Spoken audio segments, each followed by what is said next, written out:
कहानी शुरू होती है जहां हमें दिखाया जाता है एक छोटा सा बच्चा जिसका नाम होता है ब्रूस वेन। वो अपनी एक फ्रेंड रेचल के साथ खेल रहा होता है। वहीं खेलते खेलते ब्रूस एक कुएं में गिर जाता है। वहां बहुत से बैट्स होते हैं जिन्हें देखकर ब्रूस डर जाता है। अब रेचल जल्दी से उसके माँ बाप को बुलाने जाती है। बैट्स का डर ब्रूस के दिल में बैठ जाता है, लेकिन तभी वहां ब्रूस के पिता थॉमस वेन आ जाते हैं और उसे वहां से निकाल लेते हैं। थॉमस अपने बेटे को समझाते हैं कि हम क्यों गिरते हैं, ताकि हम दोबारा से उठ खड़े हों, ताकि हम उन चीज़ों से लड़ पाएं जिन्होंने हमें तकलीफ दी है।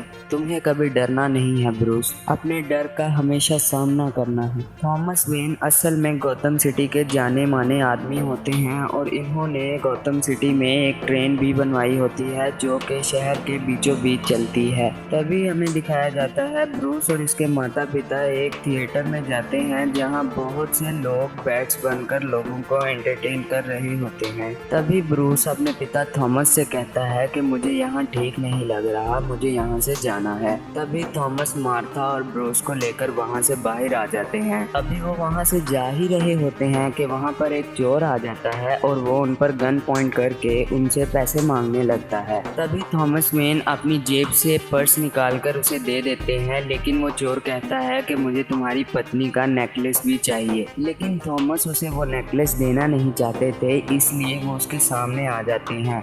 इतने में ही चोर गोली चला देता है और जैसे ही चोर गोली चलाता है तो मार्था और थॉमस दोनों मर जाते हैं। ब्रूस ये सब देखकर बहुत सैड हो जाता है और वो वहाँ बैठकर रोने लगता है, क्योंकि अब वो अनाथ हो चुका था और वो अपने माँ बाप की मौत का जिम्मेदार खुद को मानता था, क्योंकि ब्रूस ने ही अपने माता पिता को बाहर निकलने को कहा था और बाहर निकलने की वजह से ही उनके साथ ये हादसा हुआ था। इस वजह से वो अपने आप को आज तक माफ नहीं कर पाया। वो अल्फ्रेड से कहता है कि अगर मैंने अपने माँ बाप को बाहर निकलने को ना कहा होता तो आज वो जिंदा होते। तभी अल्फ्रेड ब्रूस को समझाते हैं कि इसमें तुम्हारी कोई गलती नहीं थी, सारी गलती चोर की थी। तुम अपने आप को दोषी ठहराना बंद करो। अगले दिन जब पुलिस की इन्वेस्टिगेशन होती है तो पुलिस कमिश्नर ब्रूस को बताते हैं कि जिस चोर ने तुम्हारे माता पिता को मारा था उस चोर को हमने पकड़ लिया है। और अब हमें 14 साल बाद का टाइम दिखाया जाता है और अब वो दिन आता है जब उस चोर की रिहाई होने वाली थी। उस चोर का नाम था चिल। तभी वकील बताता है कि मेरे क्लाइंट चिल, जिसने 14 साल पहले थॉमस और मार्था वेन को मारा था, वो अपनी सजा पूरी कर चुका है और अब चिल हमारे साथ बहुत ही इम्पोर्टेंट केस पर काम कर रहा है। ये इस शहर के बहुत बड़े गुंडे फैल्कोनी के खिलाफ हमें सबूत देगा। अगर आप इसे छोड़ देते हैं तो ये हमारे बहुत काम आ सकता है। ये सब कुछ ब्रूस वेन सुन रहा होता है। वो चिल से अपने माँ बाप का बदला लेना चाहता था, इसलिए वो डिसाइड करता है कि वो चिल को मार देगा। इसलिए ब्रूस अपनी जेब में एक छोटी सी बंदूक छुपा लेता है। वो चिल को मारने के लिए आगे बढ़ ही रहा था कि इतने में सामने से उसे कोई और आकर गोली मार देता है और चिल वहीं पर मर जाता है। इस हादसे के बाद रेचल और ब्रूस वहाँ से निकल जाते हैं। ब्रूस रेचल को बताता है कि मैं उसे मारने ही वाला था, लेकिन इतने में ही किसी और ने उसे गोली मार दी। मेरे पास तो बंदूक भी थी। जब रेचल को इन सब बातों का पता चलता है तो उसे बहुत बुरा लगता है और वो ब्रूस को एक थप्पड़ भी मारती है और उसे कहती है कि तुम इतने बुज़दिल हो सकते हो, मैंने कभी सोचा भी नहीं था। और वो ब्रूस से कहती है कि अगर तुम्हारी जगह तुम्हारे पिता होते तो वो ऐसा कभी ना करते। वो बहुत ही अच्छे इंसान थे और वो गौतम सिटी से जुर्म को ख़त्म करना चाहते थे। ये सभी बातें सुनकर ब्रूस को एहसास होता है कि वो जो करने वाला था वो वाकई में गलत था और वो डिसाइड करता है कि फैल्कोनी जिसने चिल को मरवाया था वो सीधा उससे जाकर बात करेगा और वो उसे जान से मार देगा। तभी वो फैल्कोनी से जाकर मिलता है और उसे जान से मारने की धमकी देता है। तभी फैल्कोनी ब्रूस से कहता है कि तुम मेरा बिगाड़ ही कह सकते हो। इस शहर के बड़े बड़े जज और पुलिस वाले मेरी जेब में हैं। मैं चाहूँ तो उनकी आंखों के सामने तुम्हारा कत्ल कर दूं, लेकिन अगर तुम्हें अपनी जान प्यारी है तो यहाँ से निकल जाओ और मुझे कभी अपनी शक्ल मत दिखाना। ब्रूस फैल्कोनी से कहता है कि मैं तुमसे नहीं डरता, लेकिन फैल्कोनी ब्रूस के पिता तरह की इंसल्ट करना शुरू हो जाता है और ब्रूस से कहता है कि ये डर की ताकत है जो मुझे इतना शक्तिशाली बनाती है, तुम इसे कभी नहीं खरीद सकते। और तभी ब्रूस डिसाइड करता है कि वो डर की ताकत को पहचानेगा, उसे महसूस करेगा कि आखिर डर कैसा होता है।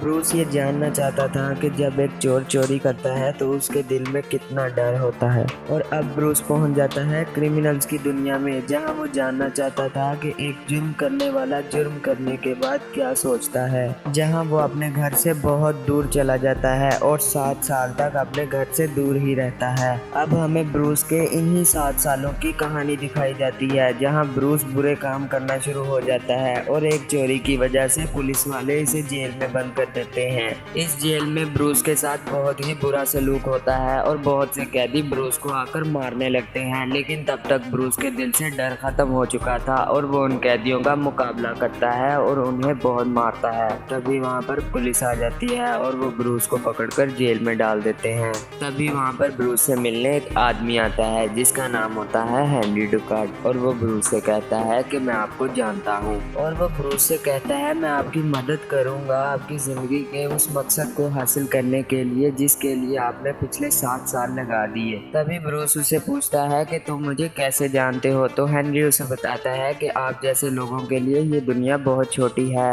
आप जैसा क्रिमिनल होने का दिखावा कर रहे हैं आप वैसे है नहीं, मैं आपको आपकी पहचान दिलाने में मदद करूंगा। तभी रैसल गुल ब्रूस को एक लीग ऑफ शैडोज नाम की गैंग में शामिल होने का कहता है, तो ब्रूस उससे पूछता है मैं इसमें कैसे शामिल हो सकता हूँ। तो रैसल गुल ब्रूस को बताता है कि सुबह आपको एक जगह पर छोड़ दिया जाएगा, वहाँ से आपको एक नीला पुल पकड़कर बर्फ की चोटी के दूसरी तरफ आना होगा जहाँ पर हमारा अड्डा है। अगर ये काम आप सही सलामत पूरा कर लेंगे तो आपको हमारी गैंग में शामिल कर लिया जाएगा। अब सुबह ब्रूस को एक जगह पर छोड़ दिया जाता है और वो बड़ी ही मेहनत से वो नीला पुल ढूंढ लेता है जो कि हेनरी ने उसे लाने को कहा था। और अब वो बर्फ की चोटी पर चढ़ना शुरू होता है और बड़ी ही मेहनत के बाद वो उस जगह पर पहुंच ही जाता है जो कि हेनरी ने उसे बताई थी।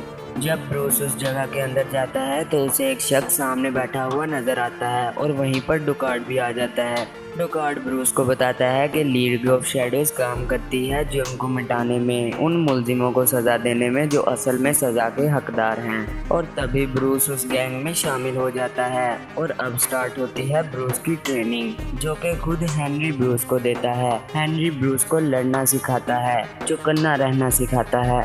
वो उसे बताता है कि दुश्मन किस टाइम पर किस तरह से तुम पर हमला करेगा, तुम्हें हर वक्त सतर्क रहना होगा, तुम्हें अपने दुश्मन की बारीकियों को समझना होगा। दुश्मन तुमसे छिप सकते हैं लेकिन मैं तुम्हें सिखाऊंगा गायब होना। तुम चाहो तो दुश्मन को हरा सकते हो लेकिन मैं तुम्हें सिखाऊंगा दुश्मन को पूरी तरह से मार देना। जब ब्रूस की ट्रेनिंग खत्म हो जाती है तो उसके लिए फाइनल टास्क होता है एक मुलजिम की जान लेना। हेनरी ब्रूस को बताता है कि इसने किसानों की जमीन पर जबरदस्ती से कब्जा किया है और ये भी एक जुर्म है। हेनरी ब्रूस से कहता है कि तुम्हें सजा के तौर पर इसे मारना होगा, लेकिन तब ब्रूस उसे मारने से इनकार कर देता है। ब्रूस उससे कहता है ये मेरे असूलों के खिलाफ है, मैं किसी की जान नहीं ले सकता। हेनरी ब्रूस से कहता है ऐसा करना जरूरी है और अगर तुम ऐसा नहीं करोगे तो तुम हमारी गैंग में शामिल नहीं हो सकते। तभी ब्रूस को पता चलता है कि उसे असल में करना क्या है। वो सभी को चकमा देकर वहां से भागने की कोशिश करता है। सब ब्रूस पर हमला करना शुरू हो जाते हैं लेकिन अब ब्रूस पूरी तरह तैयार था, वो एक एक करके सबको मारता जाता है। तभी ब्रूस को इस गैंग का असल मकसद पता चल जाता है और वो वहां से भाग जाता है, लेकिन वो अपने टीचर को बचा लेता है क्योंकि उसी ने ही उसे ये सब कुछ सिखाया था। तभी ब्रूस को एल्फ्रेड मिलता है। एल्फ्रेड ब्रूस का वेलकम करता है क्योंकि 7 साल बाद वो घर लौटा था।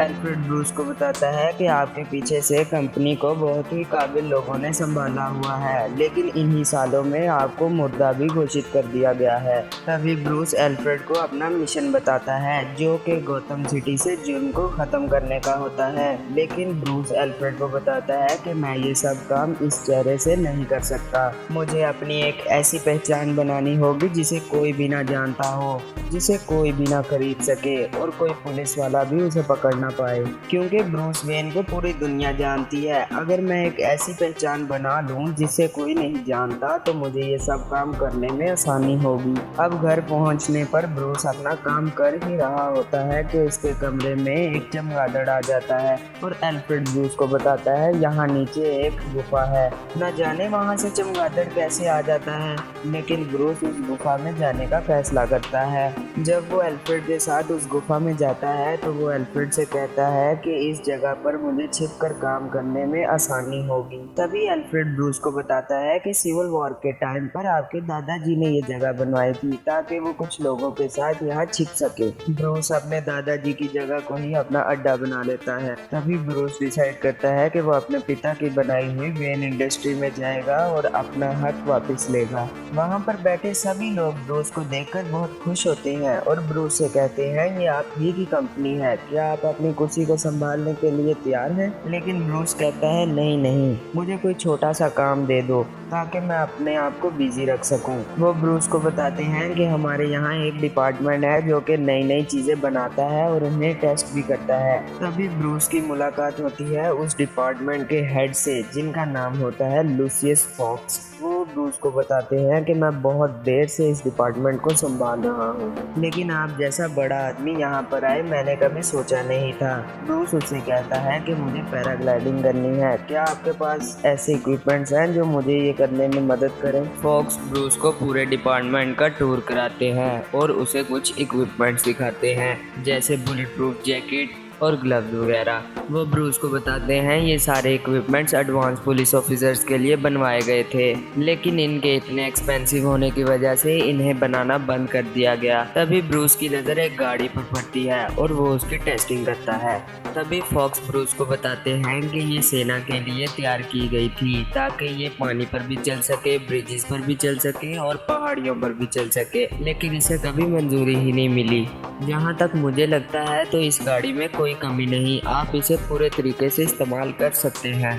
तभी ब्रूस उससे कहता है मुझे ये गाड़ी ब्लैक कलर में चाहिए। अब ब्रूस के पास हर वो चीज़ होती है जो उसे चाहिए थी, एक बुलेट प्रूफ सूट, एक तेज तर्रार गाड़ी और वेपन्स। और अपने मकसद को पूरा करने के लिए उसके पास एक आइडिया भी होता है, वो डर जिससे वो आज तक डरता आया है वही उसकी पहचान बन जाता है और वो बैटमैन बन के उभरता है जो कि गौतम सिटी के लिए लड़ेगा और वहाँ के मुल्जिमों को कानून के मुताबिक सजा दिलवाएगा। फिर बैटमैन पहुँचता है इस शहर के ईमानदार ऑफिसर जिनका नाम होता है जेम्स गॉर्डन, और वो उन पर पीछे से गन पॉइंट करके उनसे कहता है मैं आपका दुश्मन नहीं, मुझे सिर्फ आपसे कुछ इन्फॉर्मेशन चाहिए। तो गॉर्डन भी डर के मारे उससे कहता है पूछो तुम्हें क्या पूछना है। तो बैटमैन उससे कहता है इस शहर का बहुत बड़ा गुंडा जिसका नाम है फैल्कोनी, वो हर महीने यहाँ पर वेपन्स और ड्रग्स लेकर आता है, उसे कोई पकड़ता क्यों नहीं? तो ऑफिसर बैटमैन से कहता है कि सब यहाँ बिक चुके हैं, सब उसी के तलवे चाटते हैं, अब कोई ऐसा ऑफिसर नहीं जो उसके खिलाफ खड़ा हो सके। तो बैटमैन उससे कहता है कि अब हम उसके खिलाफ खड़े होंगे। तो ऑफिसर कहता है हम? तो बैटमैन कहता है हाँ, तुम और मैं, हम दोनों उसके खिलाफ खड़े होंगे। और ये कहकर बैटमैन वहाँ से निकल जाता है। इसके बाद ब्रूस पहुँचता है नैरोज जो कि शिप्स का एक बहुत बड़ा अड्डा होता है। इन्हीं शिप्स में एक शिप फैल्कोनी की होती है जिसमें बहुत से ड्रग्स होते हैं। तभी वहाँ पर बैटमैन आ जाता है और बैटमैन को देखकर सब डर जाते हैं। वो एक एक करके सबको मार देता है और अब वो बढ़ता है फैल्कोनी की तरफ और उसे एक बहुत बड़ी स्पॉटलाइट पर बांधकर और पुलिस वालों को उसके सारे राज बताकर बैटमैन वहां से चला जाता है। अगले दिन फैल्कोनी पर उसके इल्लीगल कामों की वजह से केस होने थे जो कि रेचल लड़ रही होती है। रेचल एक बहुत ही ईमानदार लॉयर होती है, लेकिन रेचल की पूछताछ से पहले वहां फैल्कोनी का वकील आ जाता है जिसका नाम होता है क्रीन। क्रीन फैल्कोनी से कहता है कि आखिर मैं तुम्हारा केस क्यों लड़ूं? तो फैल्कोनी वकील से कहता है कि मुझे तुम्हारे सारे राज पता हैं, जो मैं ड्रग सप्लाई करता हूँ उनकी जरूरत तुम्हें भी पड़ती है, तुम अपने उस पागल खाने में पागलों पर टेस्ट करने के लिए ड्रग्स यूज करते हो और उनकी जान लेते हो। तभी क्रीन अपने ब्रीफकेस से एक स्केरक्रो का मास्क निकालता है और फैल्कोनी के मुंह पर थोड़ी सी स्प्रे करता है। जब उस स्प्रे का असर फैल्कोनी पर होता है तो उसे अपने सामने खड़ा आदमी एक बहुत ही बड़ा मॉन्स्टर लगने लगता है। वो उसे देखकर बहुत डर जाता है और अपना दिमागी संतुलन खो बैठता है। तभी कोर्ट को ये फैसला करना पड़ता है कि फैल्कोनी कोई क्रिमिनल नहीं बल्कि बल्कि कोई पागल इंसान है और उसे जेल नहीं बल्कि किसी पागल खाने भेजना चाहिए। ये सुनकर रेचल को बहुत बुरा लगता है और वो सीधा क्रीन के अड्डे पर पहुंच जाती है और उससे कहती है तुमने फैल्कोनी को पागल करार दिया है, लेकिन जहाँ तक मुझे पता है तो वो बिल्कुल ठीक ठाक आदमी था। तुम मुझे सच सच बताओ आखिर तुम करना क्या चाहते हो। तभी क्रीन रेचल को अपनी एक लैब में लेकर जाता है जहाँ बहुत से लोग गौतम सिटी की पाइपलाइन में एक गैस को मिला रहे होते हैं और क्रीन रेचल से कहता है ये एक ऐसी गैस है जो इंसानों को पागल बना सकती है और अब क्रीन वो गैस रेचल पर भी यूज करता है।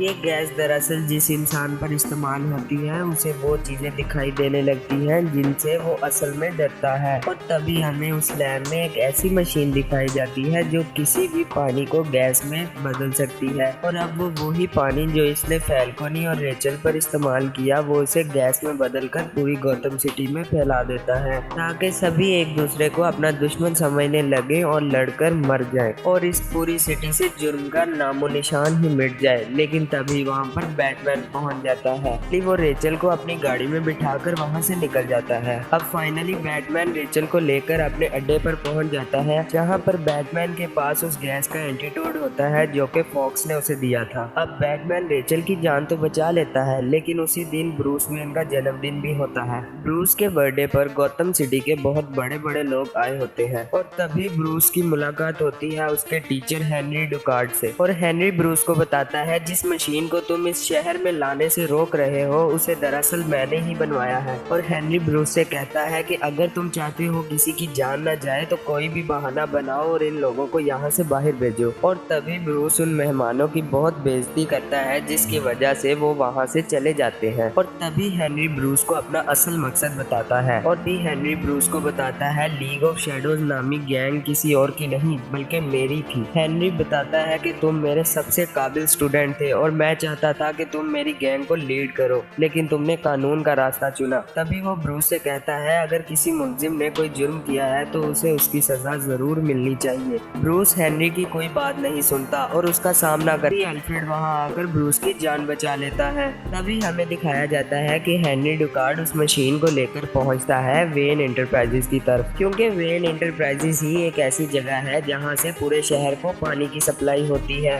हेनरी डुकार्ड चाहता था कि वो पानी की सप्लाई के साथ इस मशीन को जोड़ दे और जो ड्रग्स वो आज तक उस पानी में मिला रहे थे वो भाप बनकर पूरे शहर में फैल जाए और वो ऐसा ही करता है। वो मशीन को पानी की सप्लाई से जोड़ देता है जिससे पूरा पानी भाप बनकर उड़ जाता है और हर कोई एक दूसरे को अपना दुश्मन समझकर मारने लगता है। तभी बैटमैन एक तरकीब सोचता है और वो जाकर मिलता है इस शहर के ईमानदार ऑफिसर जेम्स गॉर्डन को। तभी बैटमैन गॉर्डन से कहता है कि इस सब को रोकने में आपको मेरी मदद करनी होगी। मैं जाकर रोकूंगा हेनरी डुकार्ड को लेकिन आपको ये ट्रेन रोकनी होगी। इसके लिए आपको मेरी गाड़ी की जरूरत पड़ेगी। तभी जेम्स बैटमैन की गाड़ी लेकर निकल जाते हैं उस ट्रेन को रोकने के लिए। वो ट्रेन के दो मेन पिलर्स तोड़ देते हैं जिन पर पूरी ट्रेन खड़ी होती है और ट्रेन नीचे गिरने लगती है। दूसरी तरफ हमें दिखाया जाता है कि बैटमैन हेनरी डुकार्ड का मुकाबला कर रहा होता है और इन दोनों के दरमियान एक बहुत अच्छी फाइट होती है। लेकिन जबकि बैटमैन बहुत चालाक हो चुका था वो हेनरी डुकार्ड को हरा देता है और हेनरी को उसी ट्रेन में छोड़कर वहां से निकल जाता है जिसकी वजह से हेनरी डुकार्ड की मौत हो जाती है। अब हमें दिखाया जाता है ब्रूस वेन की कंपनी जिसके सब शेयर्स बिक चुके थे वो उन सभी को खरीद लेता है और अपनी कंपनी का सीईओ बन जाता है। अब ब्रूस लूसियस फॉक्स को अपनी कंपनी में एक बहुत अच्छी पोस्ट देता है क्योंकि फॉक्स वही इंसान थे जिनकी वजह से ब्रूस बैटमैन बन पाया। मूवी के एंड पर हमें दिखाया जाता है कि जेम्स गॉर्डन बैटमैन को बताते हैं कि गौतम सिटी से क्राइम अभी तक पूरी तरह खत्म नहीं हुआ। एक इंसान है जिसने 2 बैंक रॉबरीज और 3 इंसानों का मर्डर किया है और वो चोरी करके वहाँ पर अपनी एक निशानी छोड़ जाता है जो कि एक ताश का पत्ता होता है। वो और कोई नहीं बल्कि जोकर था और यहीं पर इस जबरदस्त मूवी का एंड हो जाता है।